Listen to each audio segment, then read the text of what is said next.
Welcome to my channel. ఈరోజు గోరు చిక్కుడుగాయ శనగపప్పు కూర ఎలా చేయాలో ఒకసారి చూద్దామా. ఇది చపాతీలోకి కానీ రోటీలోకి కానీ అన్నంలోకి కానీ సూపర్గా ఉంటుందండి. ఒకసారి మనం కూడా ట్రై చేద్దాం. ప్రాసెస్ మొదలు పెట్టేద్దామండి. ముందుగా గోరు చిక్కుడుగాయ ఈ విధంగా చిన్న చిన్న పీసులుగా చుంచి పక్కన పెట్టుకోవాలి. అదేవిధంగా 2 నుంచి 3 స్పూన్లు శనగపప్పు తీసి పెట్టుకోవాలి. ఒక చిన్న నిమ్మకాయ అంత చింతపండు ఒక గిన్నెలో వాటర్ పోసి అందులో నానబెట్టి పక్కన పెట్టుకోవాలి. అలాగే ముందుగా స్టవ్ వెలిగించి పచ్చెనపప్పు అలాగే చిక్కుడుగాయ కడుక్కొని వాటర్ లేకుండా వేసుకుంటున్నాను. అందులోకి మునిగేంత వరకు వాటర్ పోసి కుక్కర్ మూత పెట్టి 2 విజిల్లు ఉడికించుకుందాము. ఉడికించి పక్కన పెట్టుకుందాం. చూసారు కదా, మునిగేంత వరకు వాటర్ ఉంటే సరిపోతుంది. అది ఉడికే లోపల మనకు ఆ కూరలోకి కావాల్సినవన్నీ మనం రెడీ చేసి పెట్టుకుందాం. కొంచెం రాళ్ళుప్పు కూడా వేస్తున్నాను ఉడకపెట్టేటప్పుడు. అలాగే కుక్కర్ క్లోజ్ చేసి 2 విజిల్లు వస్తే సరిపోతుంది.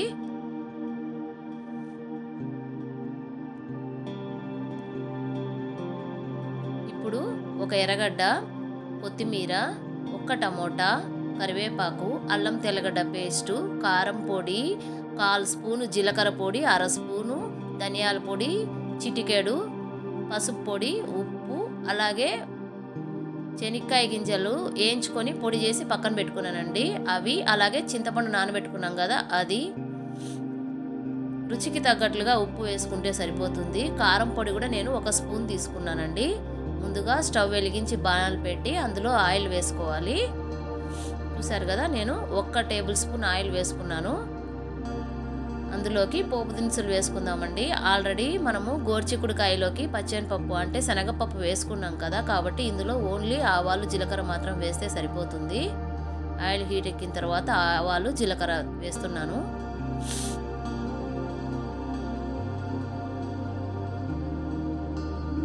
అవి చిటపట్లాడిన తర్వాత కరివేపాకు వేసుకొని మనం ఫ్రై చేసుకోవాలి.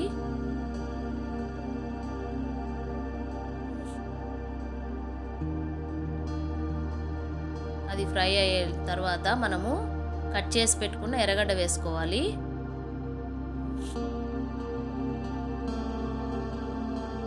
ఎర్రగడ్డలోకి అల్లం తెల్లగడ్డ పేస్ట్ పచ్చివాసన రాకుండా బాగా ఫ్రై చేసుకోవాలి.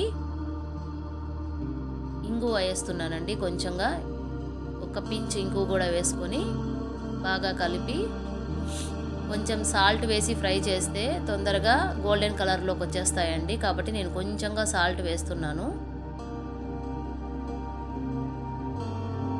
సాల్ట్ వేసి గోల్డెన్ బ్రౌన్ కలర్ వచ్చేంత వరకు ఫ్రై చేసుకోవాలి.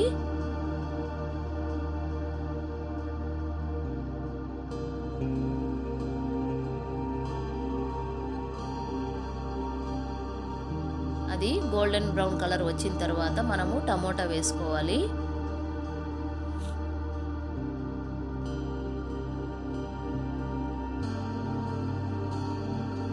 కొంచెం టైం పడుతుందండి, కాబట్టి కొంచెం బాగా అప్పుడప్పుడు కలుపుతూ మనం ఫ్రై చేసుకోవాలి. ఇది కలర్ బాగా వస్తేనే మనకు కూర టేస్ట్ వస్తుంది.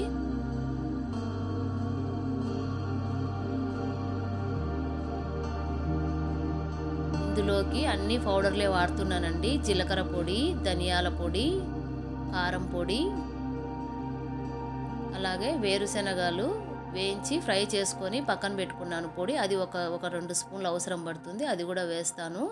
ఒకవేళ మీరు వేరుశనగ పొడి వద్దు అనుకుంటే నువ్వుల పొడి కూడా వేసుకోవచ్చు. అందులోకి నువ్వులు బాగా ఫ్రై చేసుకొని అలాగే మిక్సీ పట్టి పక్కన పెట్టుకుంటే అది కూడా వాడచ్చు. 1 స్పూను హెల్త్కి చాలా మంచిది.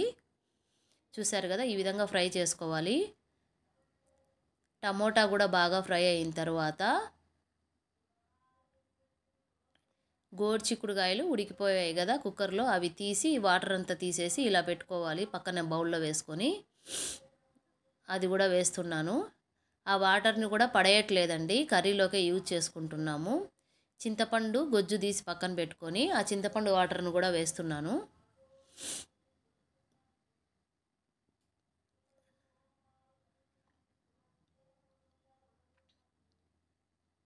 మనము ప్లేట్లో తీసి పెట్టుకున్నాం కదా కారం పొడి మసాలా పొడులన్నీ, అవన్నీ ఇప్పుడు యాడ్ చేసుకోవాలండి అన్నీ. చూసారు కదా, సాల్ట్ కానీ సరిపోకపోతే మళ్ళీ మీరు టేస్ట్ చూసుకొని మళ్ళీ కావాలంటే వేసుకోవచ్చు, కాబట్టి కొంచెం తగ్గించే వేసుకోండి.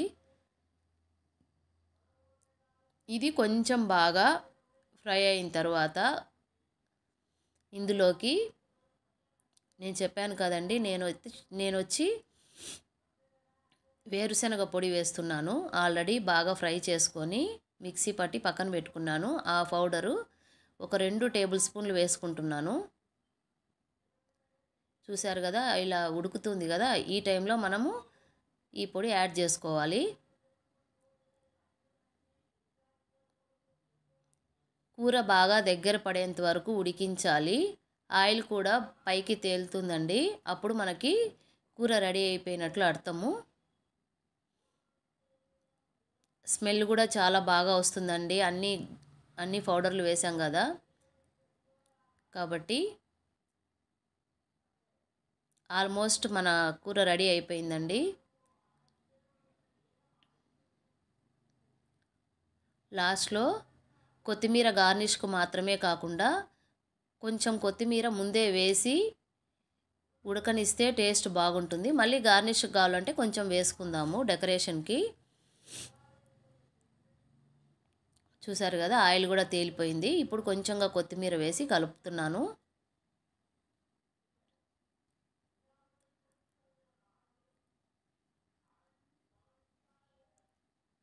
అయిపోయిందండి, మన గోరు చిక్కుడుగాయ శనగపప్పు కూర రెడీ అయిపోయింది. మనం ఇప్పుడు బౌల్లో తీసుకొని మళ్ళీ కొత్తిమీరతో గార్నిష్ చేసుకొని సర్వ్ చేసుకోవడమే.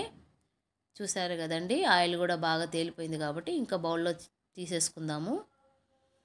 చూడండి, ఇది చపాతీలోకి, అన్నంలోకి, అలాగే రోటీలోకి, దేంట్లోకైనా చాలా బాగుంటుందండి. గోరుచిక్కుడుకాయ ఇష్టం లేని వాళ్ళు కూడా ఈ కూరను చాలా రుచిగా తింటారు. ఒక్కసారి మీరు కూడా ట్రై చేసి ఎలా వచ్చిందో కామెంట్ చేయండి. Thank you for watching.